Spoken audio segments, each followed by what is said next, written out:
This is Big Bob with my 2 bobs worth, and you don't get much for 2 bob these days. I had considered taking a week off to coincide with the buy, a fact to which I am fully cognizant. But no, though, I thought, I'm not going to let him off that easy. So, a lament. The demise of the ruck rover is lamentable, as well as being a sobering thought and a moot point. The ruck rover was your mobile player with sufficient mobility to find the ball, compete in the clinches, and neither ask nor give a quarter. But he, and I use that pronoun advisedly, has sadly vanished from the game and thereby saddened the heart of many a personage with bigger brains than mine. I'm not alone in mourning the vacuum created by this absence, as some of the game's most vividly colourful characters fulfilled this ill-defined but integral role.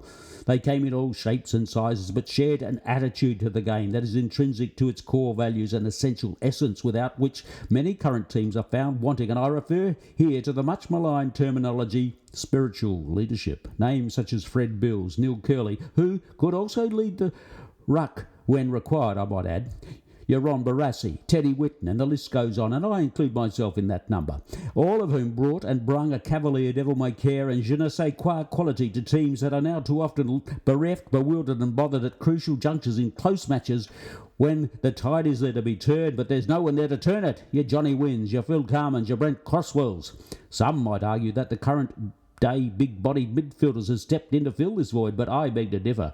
They might have the skills and the pace and the outside running abilities that surpass the ruck rover, but do they have the daring do, the elan, the swashbuckling buccaneer quality, the downright guts that so enamoured barrackers and teammates alike in days gone by? In a word, no, they do not, and you can argue till you're blue in the face, but my views will remain staunch on this matter. Now, and I make no apologies in so doing to make the seamless transition with the steps required to rectify this oversight that must no longer remain overlooked.